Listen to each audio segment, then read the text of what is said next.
Hello दोस्तों, कैसे हैं आप सब। आशा करती हूँ आप सब अच्छे होंगे। और ज़्यादा बातें ना करते हुए भी हम चलिए पॉइंट पे आते हैं। तो आज मैं आपके साथ अपने लव स्टोरी के पार्ट 1 लेकर के आई हूँ। आप लोग अच्छे से देखिए वीडियो और कमेंट कीजिएगा कि कौन किससे कितना प्यार करता था, कौन किसको सिर्फ़ और सिर्फ मजाक उड़ाता था, कौन किसको सिर्फ़ और सिर्फ बहलाने फुसलाने की कोशिश करता था, है ना। तो आप लोग कमेंट कीजिएगा और चलिए शुरू करते हैं। तो मैं 9th क्लास में पढ़ती थी दोस्तों।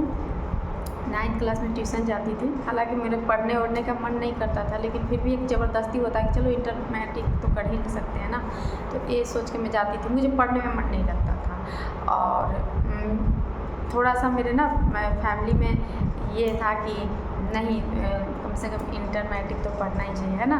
तो मैं जाती थी पढ़ने। तो सब कुछ ईजी था, सब कुछ मतलब मेरे लाइफ में एकदम बिल्कुल बिंदास चल रहा था। दूर दूर तक लड़कों से दोस्ती नहीं, बातें नहीं। आसपास के लड़की के साथ जाती थी, पढ़ती थी, घर आती थी, जाती थी, पढ़ती थी, घर आती थी। यही मेरा लाइफ था और कुछ नहीं। अगर किसी को मैं प्यार मोहब्बत वाली बातें सुनती ना, तो मतलब वहाँ मेरा गुस्सा आ जाता था। प्यार मोहब्बत ये सब बेकार की चीज़ें हैं। मतलब ऐसे हम कहते थे हमको ज़िंदगी में कभी प्यार नहीं हो सकता है। और पता है जो लोग ऐसे बोलते हैं ना, उसी को प्यार होता है और ज़बरदस्त होता है। तो मैं ऐसी कहती थी, अगर मेरे सामने कोई लड़की किसी से बात कर ले या कुछ भी कर ले, मैं कि ये सब गंदा काम मत करो, ऐसे नहीं करो, ऐसे करो नहीं करो, तो हमको समझाती थी ये गंदा काम थोड़ा है, प्यार करना थोड़ा ना गलत बात है। लेकिन हम इन चीज़ों को अच्छे से नहीं देखते थे। हमें यही लगता था कि नहीं, मेरा भाई है, मेरे भाई के साथ रहना है, मेरे पापा के साथ रहना, पूरे लाइफ रहना उन लोग के साथ है। मैं उन लोग के साथ भी सांस भी नहीं ले सकती हूँ। प्यार तो दूर, शादी भी नहीं करूँगी, ऐसा था मेरा। और शादी भी करूँगी तो ऐसा लड़का मुझे चाहिए कि जो मेरे पापा भैया के साथ रहे। ऐसे ऐसे मतलब मन में खाली पुलाव पकाते रहती थी। थोड़ी सी अजीब थी मैं। अपने भैया से बहुत हमको ज़्यादा लगाव था, बहुत ज़्यादा लगाव था। तो पता है मतलब 9th क्लास में पढ़ती थी और हाँ 10 में गई। 10 में गई, 2-4 महीना बीता, 2-3 महीना। तो मतलब सामने वाला मेरे गांव से नहीं है, अगले मतलब दूसरे गांव से है। सामने वाला आज मैं इसलिए बोलने पा रहा हूँ क्योंकि वो इंसान मेरे लिए अनजान हो गया। मतलब किट्टू के पापा दूसरे गांव से हैं। तो वो आया ट्यूशन पढ़ने के लिए, क्योंकि बिहार बोर्ड का मतलब तैयारी करने के लिए। तो आया तो कुछ नहीं, बस जैसे सब लोग पढ़ रहे वैसे पढ़ रहा था और कुछ नहीं। तो मेरा क्या था ना कि मैं खाने पीने की चीज़ ना बहुत ज़्यादा बैग में लेकर के जाती थी, समझे। मतलब जितना मैं पढ़ाई नहीं करती थी, जितना नमकीन हो गया, चिप्स हो गया, चॉकलेट हो गया, ये सब मेरे बैग में बहुत ज़्यादा रहते थे, बहुत ही ज़्यादा रहते थे। तो जैसे हम लोग क्लासमेट में नहीं लड़ाई झगड़ा करते, मौज मस्ती करते, वैसे ही था और कुछ नहीं था। जैसे सबसे बातें करती थी, इसके किट्टू के पापा से भी वैसे ही बात करती थी। तो वो हमें ना मजाक उड़ाता था कि देखो तुम्हारे बैग में मक्खी लग रहा है, मच्छर लग रहा है, ये वो मतलब कह के हमको चिढ़ाता था। तो गुस्सा भी आता था कभी कभी और कभी कभी अच्छा भी लगता था कि पहले इसको हटाओ, यहाँ से बैग हटाओ, हमको ये लग रहा है। और सच में उनको आज भी चीनी वगैरह, ऐसे मीठे वगैरह सामान से ना थोड़ा सा उनको अजीब सा लगता है। आज भी अपने यहाँ तक कि मेरा बच्चा लोग चॉकलेट खाता है ना, तो उनको गुस्सा आता है सामने देखने पे। तो कोई किसी किसी को होता है ना नेचर। तो मैं सोचती थी कि ऐसे मुझे चिढ़ाने के लिए बोलते हैं, बट रियल था, उनको आज भी ऐसा ही लगता है चीनी वगैरह देख कर। तो मेरा बैग बोलते थे यहाँ से हटाओ, मक्खी उड़ रहा है, ये उड़ रहा है, तो बोलते थे। तो हम ना उनको और चिढ़ाने लगते थे और हम दिखा दिखा के मीठी चीज़ खाती थी, ये करती थी। फिर उनको ना एक दिन सर्दी हुआ था। उनको एक दिन क्या मतलब सर्दी हमेशा थोड़ी होता ही है। उसको ना सर्दी हो गया था। तो हम कहे कि बदला कैसे लिया जाए, कैसे बदला लिया जाए। वो तो हमको इतना चढ़ाता है। तो वो भी आया ना, आछू आछू आछू बार बार कर रहा था, छींक रहा था। तो हम भी ऐसे से हम भी चिढ़ाने रहते। ओहो, एक मेरी सहेली थी, मैं उस पर गिरा गिरा के मतलब उस कमेंट मार रही थी। ओहो, मतलब हमको कितना सर्दी हो रहा है, देखो मेरा नेटा बह रहा है, देखो मेरा नाक से पानी आ रहा है, ऐसे चिढ़ाती थी। तो उनको गुस्सा में दिखता था। तो ऐसे मतलब थोड़ा चलते था ना, प्यार था ना दोस्ती था। फिर मैं उसे आज से पहले कभी नहीं बाज़ार मेरा जहाँ घर पड़ता है ना, वो बाज़ार हमेशा आता था वहाँ, हमेशा बहुत सालों से वही उसका बाज़ार है। लेकिन मैं कभी उसको नहीं देखी, लेकिन अब ना रेगुलर देखने लगी क्योंकि मेरे पे ना एक ही जिम्मेवारी था, घर के साग सब्जी लाना, ठीक है। तो मैं अपना शाम को ना झोला लेके चल जाती थी सब्जी लाने, ठीक है ना।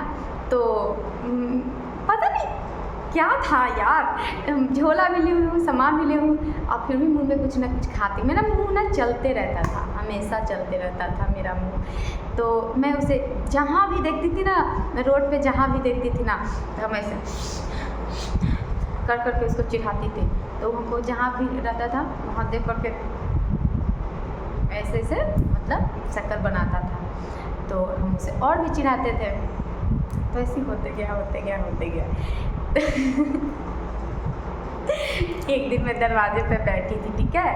हम एक दिन दरवाजे पे बैठी थी, वो ना मतलब उनका जो फेस था ना थोड़ा सा लड़की टाइप के था, मतलब जब वो यंग थे ना तो थोड़ा सा लड़की टाइप के था, जैसे मतलब बिट्टू है ना, बिट्टू के जैसा उनका फेस था। आज बिट्टू कैसे लगती है वैसे उनका चेहरा ना बिट्टू के जैसा था। तो सारी लड़कियाँ ना मतलब ये देखो ना लड़का कितना अच्छा लगता है, लड़की जैसा लगता है ये वो, हाँ अच्छा कहाँ है, बहुत अच्छा है क्या, ऐसे मतलब बोला करते थे उसको देख। एक दिन क्या हुआ, मैं दरवाज़ा पर बैठी हुई थी, तो वो अपने दोस्त के साथ साइकिल से आ रहा था। और सच्ची मानिए जिस तरह से हमको दिखाया ना, हम यही सोचते थे कि अच्छा है, गरीब घर का लड़का है, समझदार है ये, और बताया भी था कि हम गरीब हैं, झूठ बोला, सबसे पहली बात कि झूठ बोला था। अच्छा वो सब बाद में बात होगी, मैं नहीं बताती हूँ। तो साइकिल से आ रहा था, ठीक है, तो पीछे दोस्त को बैठाया था। तो वो क्या है ना, वो हमको देखा दरवाजे पे बैठे हुए, देखा तो अब पता नहीं ठोकर लगा क्या लगा, सीधे मेरे दरवाजे पे आके ऐसे गिरा आके दरवाजे पे सीधे ढाँ से गिर गया। अब तो भगवान इतनी हंसने लगी हम कि देखो, हम पता नहीं मेरे अंदर हमको आया, गिरने पे हंसी आया, लेकिन मुझे ना किसी पे दया आ जाती है, माया आ जाती है। हमको लगा कि अरे यार वो सामने वाला गिर गया, और जो पीछे बैठा था ना वो भी आता था उसके साथ क्लास में। तो मैं सोची कि भैया गिर गए, भैया मैं उससे बोलती थी भैया गिर गए, और ये भी गिर गया, बेचारा शर्मा गया होगा, लजा गया होगा, तो हम हट जाते हैं। तो हम हट गए, लेकिन हम पता था उन लोगों को ना बहुत चोट आई थी, क्योंकि बहुत दर्दनाक टाइप की गिरा था उन लोग, और वो भी मेरे दरवाजे पे तो कैसे कैसे उन लोग हड़बड़ी में भाग गए, उठा करके साइकिल उठा करके भाग गए। फिर मैं जैसे स्कूल जाती हूँ वैसे फिर गई। फिर क्या बना कि वो हमको ऐसी बातें हंसी मजाक होते एक दिन मैं उसका चाबी लुका ली, ठीक है, चाबी लुका ली मैं। क्योंकि वो हमको से बहुत लड़ाई करता था, कोई भी बात में हमसे बहुत लड़ाई करता था, ऐठ के बोलता था, गुस्से में बोलता था, अगर किसका घमंड कैसे क्या किया जाए, ऐसे मतलब करते थे। तो उसका ना साइकिल का चाबी हम लुका लिए थे, वो तो खोजते परेशान, लेकिन कहीं ना कहीं उसको लगा था कि हम ही उसको चाबी लुकाए हैं, ठीक है। तो क्या हुआ ना कि उसका जो एक और दोस्त था, तो वो समझ गया था मेरे हंसी से, मेरे बर्ताव से समझ गया था कि हम ही चाबी लिए, पूरा रिक्वेस्ट किया दे दो, नहीं दिए, ठीक है। तो फिर क्या हुआ कि उस दिन वो वैसे ही गया कि शायद चाबी लेके गया, मुझे पता नहीं, लेकिन फिर उसने मुझे ना नंबर दिया, ठीक है, नंबर दिया, अगले दिन नंबर दिया कि लोग मतलब बात करने के लिए, चाहे कुछ भी मतलब कोई भी। अब कि ऐसा कौन सा बहाना करके दिए थे वो मुझे नंबर, मुझे पता नहीं है, ठीक है। पहली बार दोस्तों मैंने किसी का नंबर देखा था दोस्तों, यकीन मानिए हमको ये भी नहीं पता था कि नंबर 10 अंक के होता है मोबाइल नंबर, कि 11 होता है कि 12 होता है, मतलब ये सब हमको दिमाग में कुछ नहीं, सब कुछ नहीं। पहली बार हम किसी का नंबर देखे थे। और सच पूछिए तो मेरे के यहाँ ना मोबाइल खरीदाया हुआ अभी 2 ही महीना हुआ था, ठीक है ना। तो पहली बार किसी नंबर देखे थे, हमारे के यहाँ कोई उतना बात नहीं करता था। मोबाइल तो यहाँ अब वो स्मार्टफोन हो गया, चाहे पहले भी होगा, लेकिन हम नहीं जानते हैं सब, बिल्कुल भी नहीं जानते। मेरे के यहाँ छोटा सा मोबाइल था, बिल्कुल एकदम छोटा सा नोकिया का मोबाइल था, और वो भी सेकेंड हैंड था। तो नंबर दिया तो हम कहीं इसको दबाना कैसे, लगाना कैसे। सच्ची मानो दोस्तों, मैं कुछ नहीं जानती थी, बहुत सीधी थी, बहुत सीधी। इसीलिए आज मुझे इतना दुख होता है कि कैसे वो हमको बर्बाद कर दिया।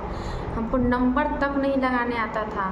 फिर हम सोचे ना कि अच्छा मोबाइल में ऐसे देखे सब नंबर तो सब था बटन के पास, हम ऐसे ऐसे दबाना होगा और क्या। तो मेरी दीदी जब शादीशुदा थी ना, तो बातें करती थी, तो हम उनको ना थोड़ा देखे हुए थे कि कैसे कैसे नंबर लगाती हैं। और दीदी ना एक एक नंबर धीरे धीरे धीरे, ऐसा लगता था कि बम छू रही है। जैसे धीरे धीरे करके वो ऐसे करती थी, हेलो जैसे ऐसे करके बात करती थी। तो मतलब हम समझते थे कि मोबाइल है कि बम है, पता नहीं भाई इतना मतलब इतना डर क्यों बात करने में। तो वैसे मैं दीदी के देखी हुई थी, फटाफट नंबर लगा दी तो बहुत रिंग गया, उठाया ही नहीं। अब तो हमको इतना डर लगने लगा दोस्तों कि हे भगवान, ये तो उठाया है नहीं, अगर बाद में कर दिया तो मेरा क्या होगा। लेकिन ये भी था कि नहीं, मेरा भैया मुझ पर शक करेगा ही नहीं। तो मैं बहुत डर गई थी, ठीक है। इतना डर गई थी, जाके पूरा दिन अमड़ा के पेड़ है मेरे घर के पीछे, तो मेरे छत पे तो मतलब सब पत्ते वगैरह ये सब नहीं होते हैं। पूरा दिन वहाँ जा करके भगवान से प्रे कर रही, हे भगवान उसका फ़ोन ना आए, हे भगवान उसका फ़ोन ना आए, हे भगवान उसका फ़ोन ना आए, प्लीज़ भगवान। और जब मतलब मोबाइल के आसपास ही मंडराते रहती थी, ठीक है। तो छिप गई थी जा कर के मैं कि कहीं कोई और फ़ोन उठा लिया तो फिर उसका फ़ोन आया था बहुत देर बाद, कुछ देर बाद। वो बहुत चालू चीज़ है, पहले से ही सब मोबाइल के बारे में वो जानते हैं, बहुत तो चालू चीज़ है। मुझे इन सब चीज़ की नॉलेज नहीं था, बिल्कुल भी नहीं। अभी मैं आगे और भी बेवकूफ़ियाँ बताऊँगी आप लोग को।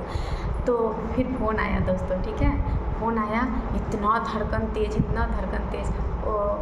मैं फ़ोन उठाई दोस्तों। मैं अगले वीडियो में आप लोग को बताऊँगी कि फ़ोन उठाने के बाद क्या हुआ, क्योंकि वीडियो बहुत ज़्यादा लंबा हो रहा है, आप लोग बोर हो जाएंगे, इसलिए मैं बहुत जल्दी आपको दूसरा पार्ट सुनाने वाली हूँ, ठीक है।